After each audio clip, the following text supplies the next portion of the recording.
pour cette belle session encore. On est un petit peu en retard. Bon, c'est bon signe, hein, ça veut dire qu'il y a beaucoup de questions.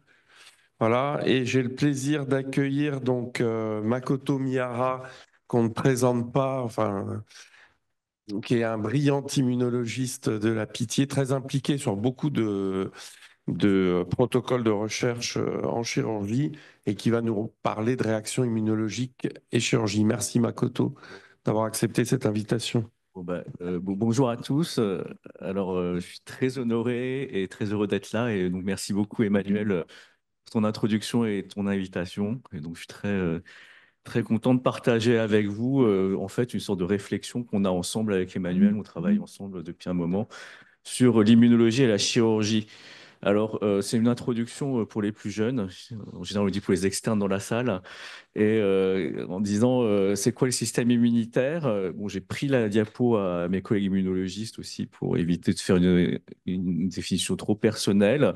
Donc celle qui est acceptée par tous, c'est surtout que c'est un système de défense qui permet d'assurer et de maintenir l'intégrité de l'organisme en le protégeant donc contre les agents pathogènes et idéalement donc de permettre la réparation du système immunitaire. Et c'est surtout ça qu'on va discuter. Et l'autre aspect, c'est la capacité de l'organisme à rejeter ce qui est étranger, le non-soi, et également de tolérer ce qui pourrait lui être bénéfique ou important. Et ça, bien sûr, que ça va avoir une implication pour la transplantation. Le système immunitaire, un bref rappel, il y a deux composantes qui sont extrêmement importantes. Le système immunitaire inné qui est présent chez tous les organismes vivants, y compris les plantes, et qui va entraîner des réponses antipathogènes inflammatoires. Et puis un système beaucoup plus élaboré qu'on appelle adaptatif qui est apparu chez les vertébrés, et notamment à Marchoir il y a à peu près 450 millions d'années. Et vous allez voir que ça va avoir une importance pour la suite dans ce qui concerne les réponses enfin on va dire pro-régénérantes après des lésions tissulaires. Parmi ces cellules, vous avez les lymphocytes B qui produisent des anticorps et des lymphocytes T qui vont entraîner une réponse cytotoxique par des lymphocytes T CD8 qui peuvent entraîner des lésions, notamment en cas de rejet, et également une catégorie de lymphocytes T dont on va parler beaucoup, qui sont les lymphocytes T régulateurs, qui eux ont la capacité de moduler les réponses immunes, voire de les supprimer, et donc avoir une action anti-inflammatoire.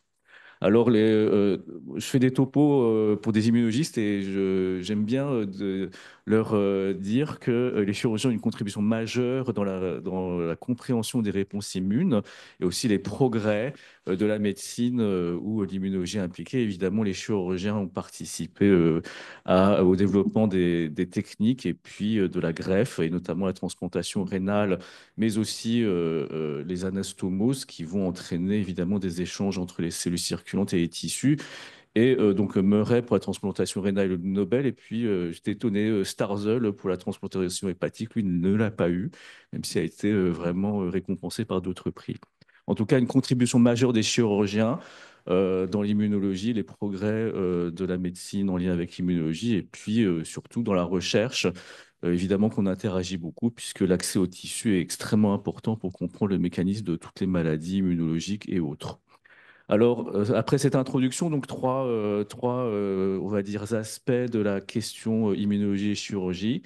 Déjà, qu'est-ce qui se passe au plan immunitaire lorsqu'on opère quelqu'un? Et finalement, c'est une question qui est récurrente pour vous. Ensuite, est-ce que l'immunologie peut aider à améliorer, on va dire, les résultats des opérations? Et puis finalement, est-ce que la chirurgie pourrait pas aussi aider à optimiser les immunothérapies? Et finalement, les deux questions, les deux dernières questions peuvent être associées. On le verra en conclusion. L'immunologie de la chirurgie, c'est finalement qu'est-ce qui se passe quand on introduit des lésions.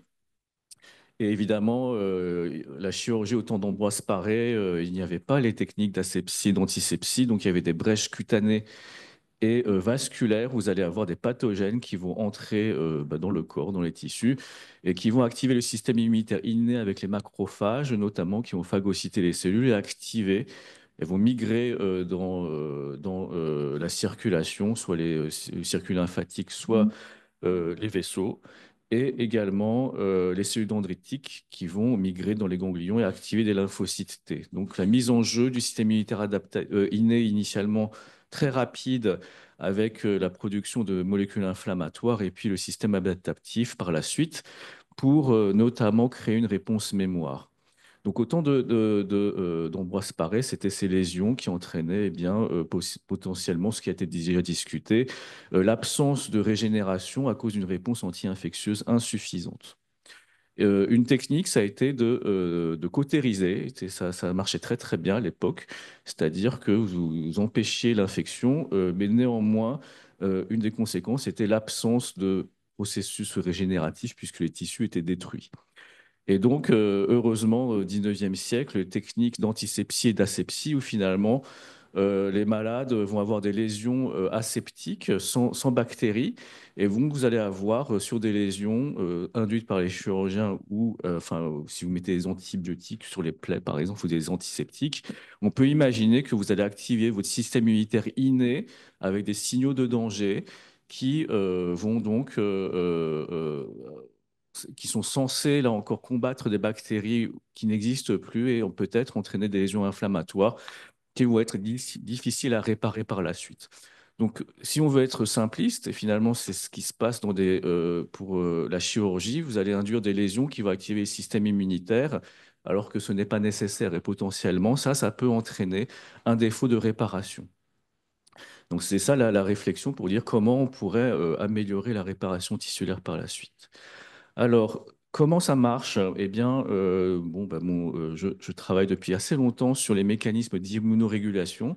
Alors, initialement, c'était pour comprendre les maladies auto-immunes et par la suite, comment améliorer la réponse, euh, enfin la tolérance organes transplantés. Et ça, eh bien, on peut décrire les réponses immunitaires au cours de lésions, par exemple dans le muscle. On peut considérer qu'il s'agit là encore de lésions aseptiques. Il va y avoir des réponses inflammatoires initiales en lien avec les lésions qui sont des signaux de danger. Et puis très très vite, il va y avoir localement des réponses anti-inflammatoires. Je ne vais pas dans le détail, mais certaines cellules vont, comme les macrophages, vont être polarisées pour inhiber l'inflammation qui était nécessaire initialement. Puis d'autres cellules, comme des cellules régulatrices, vont là encore interagir avec les cellules de l'immunité locale pour diminuer la réponse immunitaire. Et ça, l'objectif, c'est donc de pouvoir faire en sorte que les tissus et le système immunitaire et aussi les neurones d'ailleurs puissent promouvoir la réparation, la régénération et puis idéalement le retour à l'état antérieur. Et donc cette immunorégulation joue un rôle extrêmement important, on va le voir, et notamment par le biais de ces cellules régulatrices qui sont des cellules donc sont des lymphocytes TCD4 qui sortent du thymus, qui sont professionnellement enfin, déterminés à avoir une action négative, en tout cas qui contrôle le système immunitaire. Ces cellules expriment le facteur de transcription FOXP3 qui est extrêmement important pour leur développement et leur fonction. Et donc, ce qui a été décrit au cours des 20 dernières années, c'est que ces cellules sont extrêmement importantes pour l'équilibre, pour l'homéostasie immunitaire, le fait qu'il n'y ait pas de réponse immunitaire inutile qui pourrait être délétère, mais également, ces cellules peuvent être manipulées pour induire la tolérance aux allogreffes, on le verra rapidement vers la fin, et dans d'autres mécanismes naturels comme la tolérance materno-fétale, mais également dans les tissus, ce qu'on va voir dans quelques instants. De façon générale, ces cellules donc, inhibent les réponses immunes et les réponses inflammatoires, notamment après les lésions, et donc empêchent la survenue de maladies auto-immunes. Et à contrario, vont avoir un effet délétère si ces cellules sont activées, notamment dans des contextes tumoraux où là, les cellules immunitaires avec une réponse antitumorale vont être inhibées. Donc, un des enjeux aujourd'hui des immunothérapies anticancéreuses, c'est d'inhiber ces lymphocytes TC régulateurs comme l'ipilimumab, hein, l'anti-CTLA4, joue directement contre ces cellules régulatrices. Alors, deux types de cellules régulatrices, des cellules circulantes qui expriment FOXP3 et on a pas mal d'arguments chez l'animal pour penser que ces cellules pourraient être utilisées comme thérapie cellulaire en prévention des maladies auto-immunes et des rejets d'organes. Et donc, on a des essais cliniques en cours pour injecter ces cellules chez les malades transplantés. Et dans les tissus, il y a des cellules régulatrices qui expriment le même facteur de transcription qui vont dépendre d'une cytokine qui est l'interleukine 33. Et donc, les cellules régulatrices, en tout cas au moins chez l'animal, expriment le récepteur de l'interleukine 33 qui s'appelle ST2. Et ce qui a été observé, c'est donc que en enlevant ces cellules régulatrices chez l'animal, la réparation tissulaire est beaucoup moins bonne. Donc c'est ce que je vous montre ici. En réalité, c'est un papier qui est sorti dans Cell il y a une dizaine d'années où vous avez une équipe américaine de Harvard, Christophe Benoît et Diane Matisse, ce sont des Strasbourgeois qui ont migré aux États-Unis. Ils ont démontré que quand vous entraînez des lésions musculaires, et vous avez à gauche des images des infiltrats immunitaires dans les muscles lésés, eh bien, chez la souris, avec la cardiomyotoxine, eh bien, vous avez très très peu de cellules, hein, c'est les points bleus dans un muscle normal. Et puis, vous allez voir qu'il y a de plus en plus d'infiltrats, et ça, il s'agit d'un infiltrat lymphocytaire. Et la moitié des cellules infiltrant le muscle, au bout de 2 semaines, sont des lymphocytes T régulateurs. Et cette figure au milieu montre que si vous éliminez les lymphocytes T régulateurs, c'est marqué DTR+, il s'agit en fait d'un système artificiel. Vous éliminez les lymphocytes T régulateurs en injectant de la toxine diphtérique dans des souris modifiées. Vous allez avoir beaucoup de fibrose et donc peu de réparation musculaire. Et ces lymphocytes T régulateurs expriment donc en rouge, la ligne rouge en histogramme, le récepteur ST2. Alors, ce qui a été donc modélisé comme dans la réparation musculaire, c'est que vous allez avoir une réparation inflammatoire initiale et très très vite une réponse anti-inflammatoire orchestrée par ces cellules régulatrices en interaction avec les macrophages. On va voir ça par la suite. Eh bien, ce modèle-là est aussi observé dans beaucoup d'autres systèmes ou d'autres tissus. Dans la peau, par exemple, vous allez avoir des lésions de l'épithélium. Et si ce sont des lésions aseptiques, eh bien, vous allez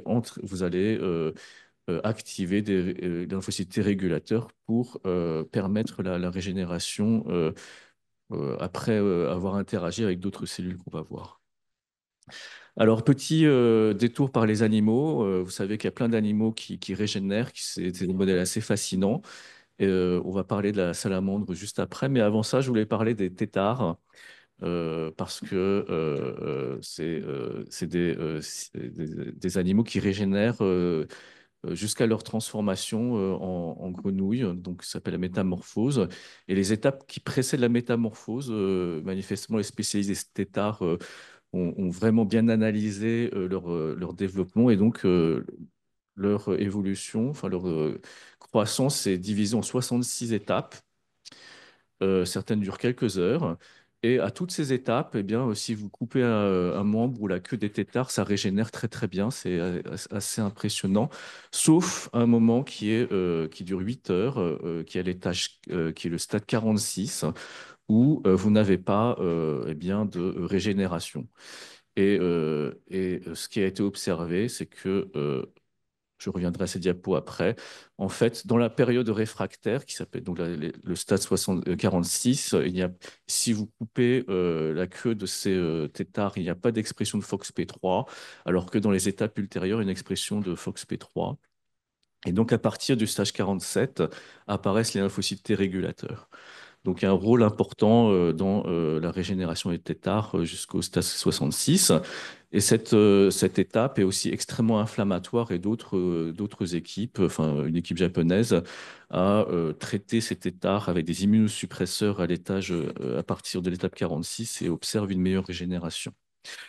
Alors, ces lymphocytes T régulateurs, il y a une expression qui est hétérogène dans tous les tissus, et ça, c'est un travail en cours avec mon équipe de recherche, donc Clara Crété qui est doctorante, et c'est des collaborations qu'on a avec des chirurgiens, avec Emmanuel notamment, Yurdagul à Avicenne, mais aussi Christophe Trézalet, et les pneumologues de Foch, Édouard Sage, et aussi Chloé Bertolus et Gébrin de Bouaoud à la pitié. Et donc, on s'était posé la question aussi indirectement, pourquoi une hétérogénéité de réparation spontanée ou de régénération des différents tissus? Et cette hétérogénéité-là, elle est observée dans l'infiltration des lymphocytes T régulateurs dans les différents tissus. C'est des images en cytométrie en flux des lymphocytes T CD4 qui infiltrent les tissus. Et vous pouvez voir que dans l'iléon, par exemple, il y a cette population qui, en X, c'est l'expression de FOXP3, exprime fortement FOXP3 qu'on n'observe pas dans les autres tissus, par exemple. Nos études en cours, c'est d'utiliser des technologies modernes d'analyse des cellules comme la transcriptomique à l'échelon unicellulaire sur tout le génome. Et donc, on peut, dans le muscle, par exemple, observer des cellules qui expriment FOXP3 ici dans le muscle, qui ressemblent beaucoup ici aux cellules, enfin, qui ressemblent aux cellules circulantes avec quelques différences qui nous permettent d'en déterminer la signature transcriptomique.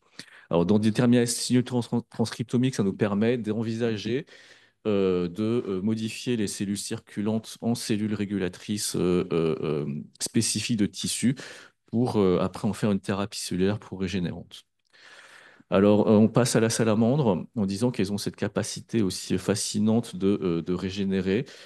Tout ça dépend de l'expression de molécules ou de facteurs de transcription particulières qui suivent un gradient une fois que vous allez couper, par exemple, un membre.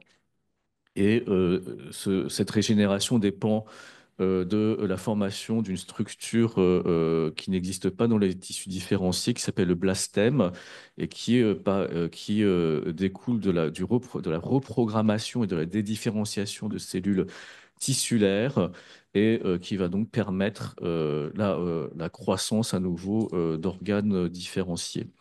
Eh bien, et donc, enfin, des équipes, d'autres équipes ont travaillé sur la description des cellules immunitaires dans ce blastème. Donc, c'est possible de faire des descriptions maintenant très exhaustives. Et notamment, cette diapo est là pour vous dire le rôle capital des macrophages. Si vous empêchez, si vous éliminez les macrophages pendant la formation du blastème chez la salamandre, eh bien, il n'y aura pas de régénération du membre. Donc ça, c'est l'information importante aussi, c'est que si le lymphocyte T régulateur est nécessaire, le macrophage aussi, et l'interaction des deux est importante. Et donc, c'est ce qui est modélisé là aussi, en disant que le lymphocyte T régulateur va envoyer des signaux négatifs, ou en tout cas anti-inflammatoires, enfin, pour que le macrophage initialement inflammatoire devienne anti-inflammatoire et permette de promouvoir ou d'accélérer la régénération. Et ça me permet de parler du travail d'Emmanuel, donc notre collaboration qu'on a pour comprendre justement si l'immunorégulation et ces lymphocytes T régulateurs peuvent participer chez l'humain à la régénération. Et donc ces travaux en cours, et bon ça, je pense que vous êtes tous au courant de ces travaux. Emmanuel transplante des patients avec des matrices aortiques décellularisées, cryopréservées. Et ce qu'on observe chez ces patients, c'est que ces aortes vont être réépithélialisées et puis il va y avoir la formation de néocartilages qui vont permettre le retrait du stent qui est mis initialement. Et ce qui est observé donc, dans cet article de 2018, c'était une hétérogénéité de réponses avec certains patients régénérant très vite et d'autres lentement, avec une moyenne aux alentours de 18 mois. Donc, ça, c'est le résumé de ces observations, sachant que on est très heureux avec ce modèle parce qu'on élimine un élément de la régénération qui est le système nerveux. On sait que ça participe dans d'autres conditions, mais ici, on observe une régénération sans contribution du système nerveux, ce qui nous permet de simplifier finalement nos expériences. Donc, le système immunitaire, on pense qu'il est impliqué. Et donc, c'est un super modèle pour nous, point de vue d'immunologiste, pour comprendre ce qui se passe. Alors, cette hétérogénéité, c'est une question importante. On a parlé tout à l'heure des variabilités entre patients. C'est exactement la question de l'hétérogénéité potentiellement des réponses immunes chez les différents patients. Et donc, on se pose la question, quels sont les mécanismes biologiques impliqués? Pourquoi cette hétérogénéité? Et si on arrive à expliquer pourquoi l'hétérogénéité, par exemple immunologique, on peut viser, on peut faire en sorte que tous les malades puissent répondre comme le malade le plus précoce, on va dire en termes de réponse optimale. Et donc l'idée, c'est d'accélérer la régénération pour bah, dans toutes les dimensions des bénéfices, on peut les deviner, réduire le temps d'hospitalisation, réduire les coûts, réduire la qualité de vie. Enfin, non, pas augmenter la qualité de vie, pardon. Ces aortes transplantées, donc ces travaux de l'équipe d'Hervé Petite, montrent la production locale, enfin, des matrices aortiques de cytokines, notamment inflammatoires initialement. Et ces cytokines vont notamment avoir une action sur les cellules stromales mésenchymateuses qui elles-mêmes vont pouvoir se différencier en chondrocytes. Et ce que l'équipe d'Emmanuel a montré, c'est que les cellules donc les cellules stromales mésenchymateuses, pardon, qui colonisent l'aorte, ces cellules mésenchymateuses ont aussi des capacités immunorégulatrices, viennent du receveur, c'est les cellules du receveur qui vont coloniser l'aorte transplantée. Eh bien, pour aller plus loin dans la réflexion, donc c'est pour ça qu'on a commencé à discuter ensemble avec Emmanuel, et ça c'est Christophe Trézalet qui nous avait mis en relation il y a quelques années maintenant. Et donc ça c'est les observations finalement les plus, enfin de la vraie vie, c'est celles qui nous orientent le plus pour comprendre ce qui se passe. Et il avait montré que chez les brebis qu'il avait opérées, quand il n'y avait pas d'inflammation ou trop d'inflammation, la régénération était beaucoup plus lente ou était moins bonne. Et ça signifie qu'il y a un besoin d'immunorégulation pour qu'il y ait un niveau minimal d'inflammation, mais pas trop d'inflammation. Et c'est là où, évidemment, on a commencé à réfléchir sur les mécanismes immunorégulateurs. Donc l'hétérogénéité de la régénération, potentiellement, est en lien avec l'hétérogénéité dans la réponse inflammatoire locale. Et donc la question, c'est est-ce qu'il y a une hétérogénéité, comme on le voit dans les différents tissus, est-ce qu'il y a une hétérogénéité entre les patients dans la réponse régulatrice, par exemple? Et ce qu'on a observé, c'était ça qui nous a vraiment donné envie de continuer, c'est que on a eu une néotrachée, c'était dans les granulomes de néotrachée, mais néanmoins, c'est dans ces néotrachées qu'on trouve beaucoup de lymphocytes T régulateurs par rapport à des trachées natives. Et donc, ces cellules expriment FOXP3, expriment des marqueurs de lymphocytes T régulateurs tissulaires. Et donc, c'est les études en cours. On a un projet ANR en cours où on regarde les lymphocytes T régulateurs après la greffe, mais également au cours du suivi et notamment au moment du retrait du stent. Alors, les modèles enfin, qu'on peut envisager là, c'est que vous avez donc une matrice aortique qui va être colonisée avec des cellules du receveur, notamment des cellules stromales mésenchymateuses qui viennent de la moelle osseuse du malade, mais aussi potentiellement de la trachée adjacente. Et tout ceci va réguler les réponses immunes via la production de cytokines, peut-être l'interleukine 33 va venir, qui vont activer des cellules régulatrices qui vont promouvoir la régénération locale. Alors, on va y venir. L'interleukine 33, alors il manque une diapo, mais bon, on détecte de l'interleukine 33 dans les aortes transplantées, et donc ça crée un lien avec ces cellules régulatrices. Donc nous, ce qu'on envisage, c'est que potentiellement ces cellules régulatrices permettent, si on en fait une thérapie cellulaire, de réduire le temps à la régénération, du fait qu'on observe certains malades qui régénèrent très vite. Et ces cellules vont interagir avec des cellules de l'immunité comme les macrophages ou d'autres cellules tissulaires comme les cellules mésenchymateuses. L'objectif, c'est donc d'induire ou de maintenir une faible inflammation, puisque l'absence d'inflammation, finalement, aboutit à une mauvaise réponse, et donc de penser à une thérapie cellulaire qui peut être locale ou systémique, avec des cellules qu'on pourrait modifier génétiquement, et je vais y venir. L'autre possibilité est de faire des bioprothèses, donc biomimétiques, qui pourraient être immunoactives et qui pourraient, avec la libération de cytokines, euh, euh, interagissant avec le système immunitaire. Alors aujourd'hui, on a un projet qui est financé par France 2030 où on va modifier génétiquement des lymphocytes T régulateurs de patients qui ont été transplantés, notamment du foie. Et donc, on va récupérer des lymphocytes T régulateurs avec des éditions génétiques pour les optimiser. Et notamment, on sait que, je ne vais pas trop rentrer dans le détail, mais ces cellules sont instables quand on les expand in vitro avec un potentiel pathogène. Et donc, on va faire de l'édition génétique pour éviter des effets indésirables comme du rejet de greffe.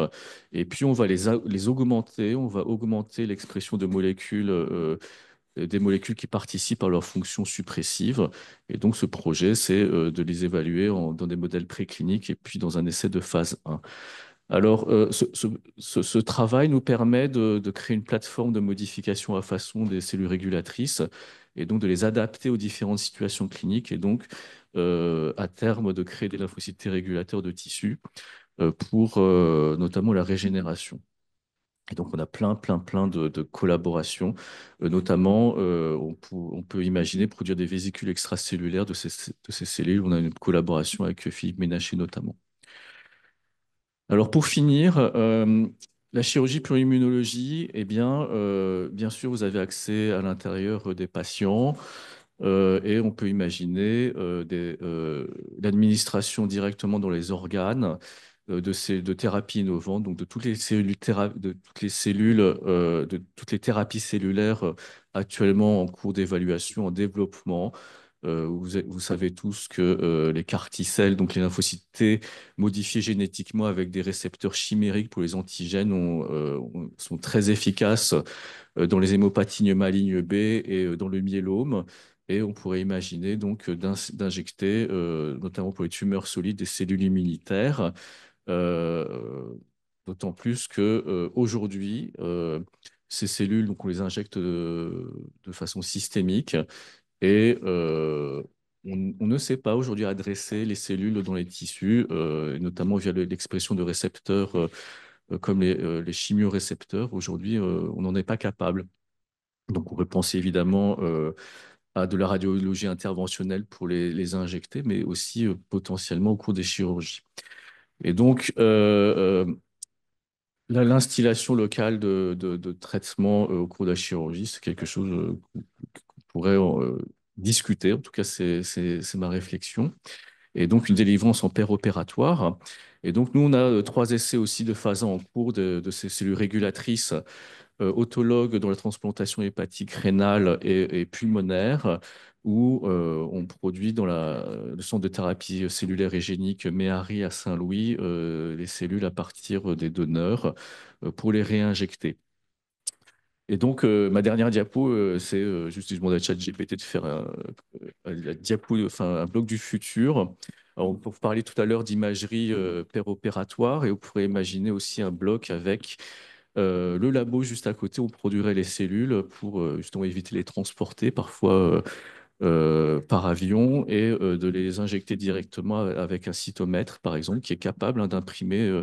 Aujourd'hui, on sait imprimer en 3D avec des cellules. Et donc, pourquoi pas, en tout cas, avoir une proximité. Bon, j'avais demandé que ce soit 2 pièces séparées sur ChatGPT, mais il n'a pas su. Donc, il a mis le labo dans le bloc. Mais bon, oui, on pourrait imaginer produire les cellules juste à côté pour justement éviter. Ouais.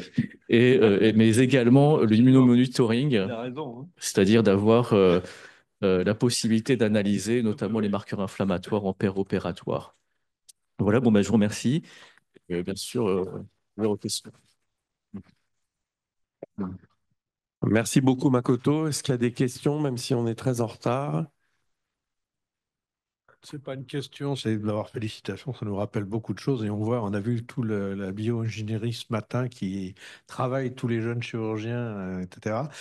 Moi, je pense, quand je revois ça, immunologie, on se ramène véritablement à la régénération et je pense effectivement au blasphème de régénération, à toute cette partie et surtout qui nous ramène à l'embryogénèse. Donc Absolument. je pense que là, il y a toute cette question au moment-là de ces cellules-là, où sont-elles? Si elle joue dans la régénération, elle jouait dans l'embryogenèse, hein. Aussi, Donc, oui, oui. voilà. Alors ça, peut-être pour répondre à la question immunorégulation embryogénèse ou développement fœtal, ce qu'on observe chez la souris finalement au laboratoire, la souris adulte ressemble beaucoup à l'humain au nouveau-né. Donc ce qui est observé chez la souris adulte, c'est finalement ce qui se passe in utero. Donc effectivement, la régénération in utero dépend aussi de cellules régulatrices et d'immunorégulation, ça c'est sûr. D'ailleurs, c'est un peu les deux versants de la tolérance in utero, c'est de promouvoir la régénération, mais aussi d'empêcher les réponses immunes in utero parce qu'elles sont probablement de type auto-immun. Donc il faut vraiment que le fœtus soit immunodéprimé et ça permet de régénérer en cas de lésion. Et justement, dans la variabilité interindividuelle, enfin entre les individus, qu'est-ce qui est prépondérant? Alors probablement, il y a des facteurs qui viennent du greffon, il y a des Aussi, oui. facteurs qui viennent de l'individu, mais est-ce que tu penses que c'est par le biais des lymphocytes T, justement, qu'il y a cette variabilité ou c'est autre chose? Alors, il y a différents éléments. On sait que on est tous différents en termes de réponse immune. On le sait avec les vaccins, par exemple. Donc, il y a une grande variabilité. Donc, c'est pas standardisé. La deuxième, c'est que, à nouveau, j'ai parlé d'environnement stérile. Et là, par exemple, dans la greffe de trachée, on n'est pas dans un environnement stérile. Donc, il y a forcément du microbiote qui joue. Et potentiellement qu'il y a aussi la variabilité du microbiote joue un rôle sur la réponse inflammatoire initiale. Certains microbiotes sont plutôt protolérogènes, d'autres sont plutôt pro-inflammatoires. Et donc, cette variabilité joue. Alors, évidemment, on pourrait la contrôler en mettant des antibiotiques probablement, mais on sait que ça a un impact après pour le long terme, probablement sur les réponses antitumorales. Donc, c'est vrai qu'il n'y a pas pour l'instant, pas de vraie réponse pour savoir qu'est-ce qu'on en fait du microbiote. Mais ça participe sûrement à la variabilité. Grand merci, hein, Oui. c'était passionnant. On peut Ok. continuer la discussion